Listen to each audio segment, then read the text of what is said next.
Assalamualaikum warahmatullahi wabarakatuh. Perkenalkan, nama saya Felicia Aisyah dengan NIM 2300562 dengan mata kuliah Psikologi Pendidikan sesi 092 dengan dosen pengampu Profesor Dr. Firman MS Kon. Di sini saya akan menjelaskan tentang psikologi pendidikan dengan materi perbedaan individu dalam belajar. Yang pertama ada perbedaan individu dalam belajar. Perbedaan individu mencakup aspek kognitif, tingkat kecerdasan, afektivitas, motivasi, dan minat, sosial, interaksi dengan teman, dan fisik, kemampuan sensorik dan motorik. Tip siswa memiliki keunikan dalam menyerap, mengolah, dan mengaplikasikan pengetahuan. Pendidikan perlu mengenali perbedaan ini untuk menyusun strategi pembelajaran yang adaptif. Ada gaya belajar. Gaya belajar adalah cara dominan seseorang dalam menerima dan mengolah informasi. Terdapat 3 tipe utama. Yang pertama yaitu visual belajar lebih efektif melalui gambar, warna, grafik, dan ilustrasi. Yang kedua yaitu auditorial, lebih mudah memahami melalui mendengarkan penjelasan, diskusi, ataupun audio. Yang ketiga yaitu kinestetik, belajar melalui pengalaman langsung, aktivitas fisik, ataupun praktik. Yang ketiga yaitu ada siswa berisiko. Siswa berisiko adalah mereka yang menghadapi hambatan dalam perkembangan akademik dan sosial. Misalnya karena faktor ekonomi, keluarga, lingkungan yang tidak mendukung, atau masalah psikologis lainnya. Mereka berpotensi mengalami kegagalan akademik jika tidak mendapatkan dukungan yang tepat, referensi dini, bimbingan konseling, dan program pendampingan menjadi penting dalam mendukung siswa berkategori ini. Selanjutnya yang keempat yaitu ada anak berkebutuhan khusus. Anak berkebutuhan khusus meliputi yang pertama tunanetra.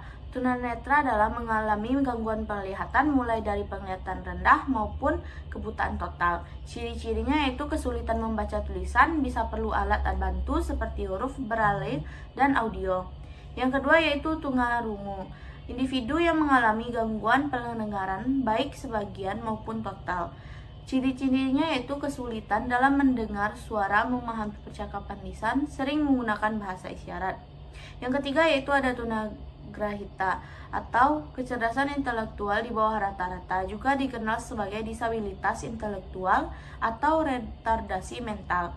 Ciri-cirinya yaitu keterlambatan dalam perkembangan kognitif, kesulitan belajar memecahkan masalah atau berkomunikasi secara kesulitan.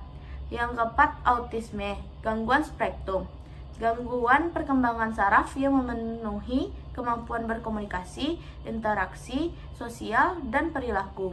Ciri-cirinya yaitu kesulitan dalam memahami emosi pada perilaku, berulang sensitif terhadap suara atau cahaya. Yang kelima ada disleksia, gangguan belajar yang mempengaruhi kemampuan membaca, menulis, dan mengeja. Ciri-cirinya yaitu sering membalikkan huruf atau angka, membaca lambat, sulit mengeja kata. Selanjutnya yaitu ada Attention Deficit Hyperactivity Disorder atau ADHD. Gangguan perkembangan yang ditandai oleh kesulitan memusatkan perhatian, hiperaktif, atau impulsivitas. Ciri-cirinya yaitu sulit duduk diam, mudah teralihkan, suka berbicara berlebihan. Selanjutnya yang terakhir adalah pendekatan pembelajaran berdasarkan keberagaman peserta didik.